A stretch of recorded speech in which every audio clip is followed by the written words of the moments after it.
I get 8 hours of sleep. I prioritize it. I am very focused on it, and for me, I need 8 hours of sleep. I think better. I have more energy. My mood is better. All these things.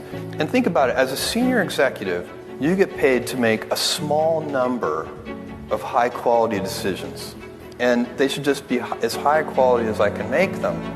Warren Buffett says he's good if he makes 3 good decisions a year.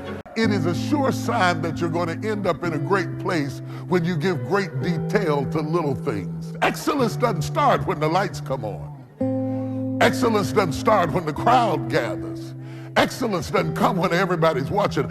Excellence is nurtured in mediocrity. If you cannot manage the little things, you'll never be able to manage the big things. If the little things overwhelm you, if you complain and collapse about little things, you'll never be ready for the greater things that God is about to do in your life. Here's how you know if someone's your friend. You can tell them bad news, and they'll listen. They won't tell you why, you're stupid and why that bad thing happened to you and how something worse happened to them once and, derail the whole conversation.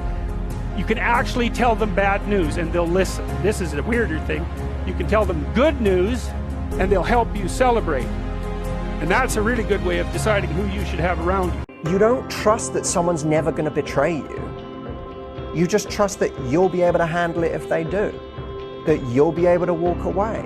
That's a massive key to it. Stop worrying about whether you can trust someone else. Maybe you can't. We don't know that. Only time will tell if you can trust somebody else. That is a pointless waste of your energy to worry about. Worry only about yourself.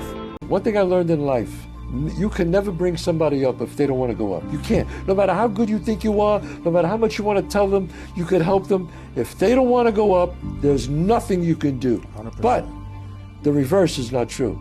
Somebody bad could bring a good person down, because the negativity in the world is much more stronger than the positive sometimes. And the negative people can bring you down. So I stay away from negative people. I just walk away from them. Steve Jobs said, when you grow up, you tend to get told that the world is the way that it is, and that your life is to live your life inside the world and try not to get in too much trouble and maybe get an education and get a job and make some money and have a family.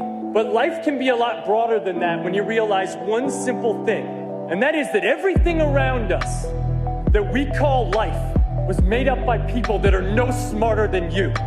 Work like hell and advertise. You get it? Work like hell, go to bed, and early to rise, work like hell and advertise. So you work your ass off, and then you let the world know about your work. That's what it is all about.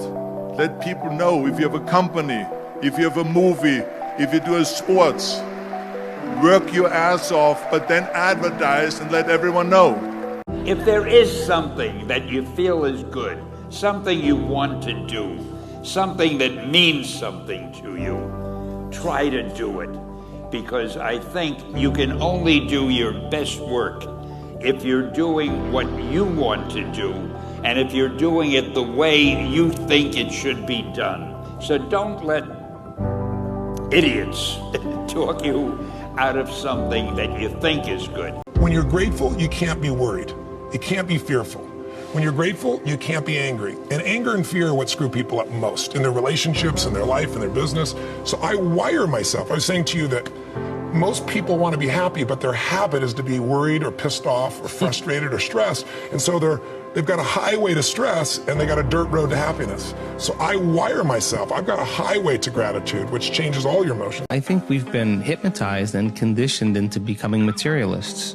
I think that we define reality with our senses, and I think that is one of the biggest delusions. So the fundamental question is, can you believe in a future that you can't see or experience with your senses yet, but you've thought about enough times in your mind that your brain is literally changed to look like the event has already occurred? You no longer have to go anywhere to get it.